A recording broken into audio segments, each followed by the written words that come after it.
The next chapter is Mugglewump has an idea. As soon as Mr. and Mrs. Twits had disappeared down the road, the monkeys all flipped on their feet right away. "Quick, get the key!" Mugglewump called out to the roly-poly bird, who was still sitting on the roof of the house. "What key?" shouted the roly-poly bird. "The key to the door of our cage," cried Mugglewump. "It's hanging on the nail in the workshed. That's where he always puts it." The roly-poly bird flew down and came back with the key in his beak. Mugglewump reached a hand through the bars of the cage and took the keys.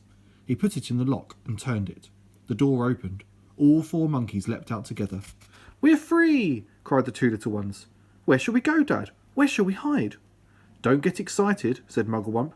"Calm down, everybody. Before we escape from this beastly place, we have one important thing to do." "What?" they asked him.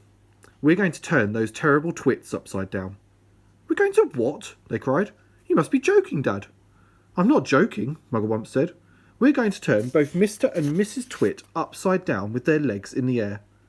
"Don't be ridiculous," said the roly-poly bird. "How can we possibly turn those 2 maggoty old monsters upside down?" We can, cried Mugglewump. "We're going to make them stand on their heads for hours and hours, perhaps forever. Let them see how it feels for a change." "How?" said the roly-poly bird. "Just tell me how." Mugglewump laid his head on one side, and a tiny twinkling little smile touched the corner of his mouth. "Now and again," he said, "but not very often, I have a brilliant idea. This is one of them. Follow me, my friends, follow me."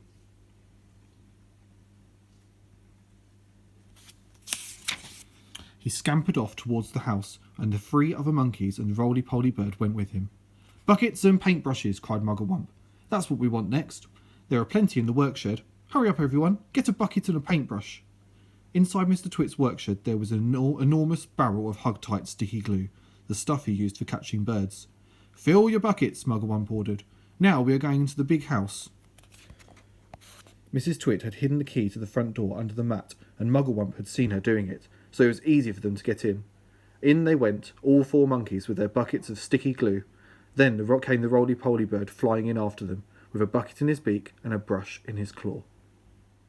The next chapter is called The Great Glue Painting Begins. "This is the living room," announced Mugglewump. "The grand and glorious living room where these 2 fearful, frumptuous freaks eat bird pie every week for supper." "Please don't mention bird pie again," said the roly-poly bird. "It gives me the shudders." "We mustn't waste time," cried Mugglewump. Hurry up! Hurry up! Now, the first thing is this. I want everyone to paint sticky glue all over the ceiling. Cover it all. Smear it in every corner." "Over the ceiling?" they cried. "Why the ceiling?"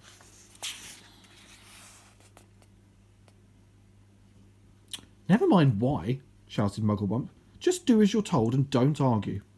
"But how can we get up there?" they asked. "We can't reach." "Monkeys can reach anywhere," shouted Mugglewump. He was in a frenzy of excitement now, waving his paintbrush and bucket and leaping all over the room. Come on, jump up on the table, stand on the chairs, hop on each other's shoulders. Roly-Poly can do it flying. Don't just stand there gaping. We have to hurry. Don't you understand that? Those terrible Twits will be back any moment, and this time they'll have guns. Get on with it, for heaven's sake, get on with it." And so the great glue painting of the ceiling began. All the other birds who had been sitting on the roof flew in to help, carrying paintbrushes in their claws and beaks.